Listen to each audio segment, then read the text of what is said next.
When asked about the top three sources of stress, most people are likely to mention relationships. For leaders, this takes the form of dealing with demanding stakeholders. This is our topic for today, and we have with us Dr. Anju. Dr. Anju is an emotional wellness coach who works with leaders internationally, helping them transcend their productivity and relationships. Dr. Anju, welcome. Thank you, Saloni. What are your observations about demanding stakeholders being a source of stress for leaders? Very interesting topic, Saloni. Labeling a stakeholder as demanding in itself is a stressor, and cherry on the cake become various stimuli coming from such stakeholders.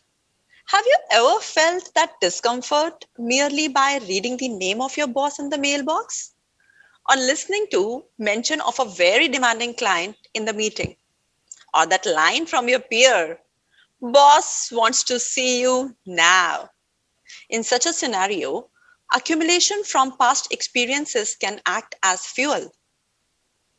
Dr. Anju, these are such appropriate examples. I'm sure all of us have seen that email from a sender in our inbox, and immediately that acts as a trigger where we can feel a heart beating faster or have a sinking feeling, and the accompanying inner dialogue saying, "What do they want from me now?" So, when we find ourselves in these situations, how can we respond more effectively? Hmm. Treat stress as a malware and stressors as bugs. So visualize this, huh? I have an app that acts as an antidote to this malware and slows down the activity of these bugs. It stands for acknowledge, pause, and plan, and especially designed for leaders. Let's take the previous example of seeing an email from your boss. Acknowledge. Acknowledge that you have labeled your boss as demanding, and that itself is a bias. Also, in the same step, identify what about the boss is stressing you out. Is it the behavior of the boss, your past experience with the boss, or a mere mention of boss's name? In this example, it could be boss's unplanned and urgent requests and helter-skelter style of working.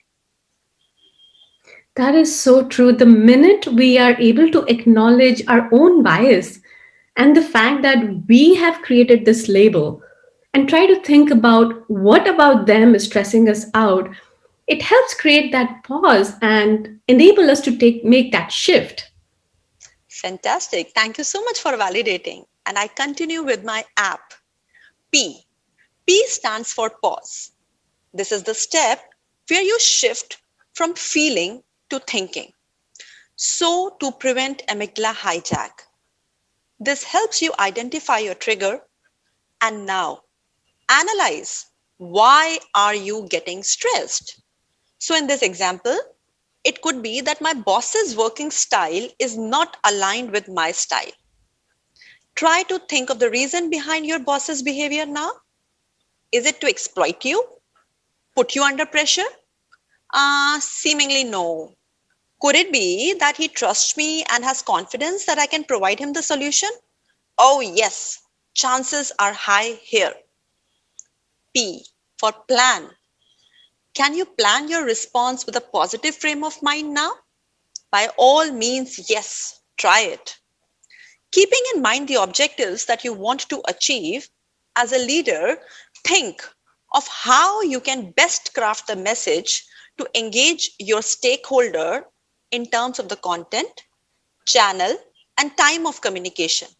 So, to close our example, can you simply say to your boss that you can meet his request and you need a little more time in order to complete it flawlessly? He would love it.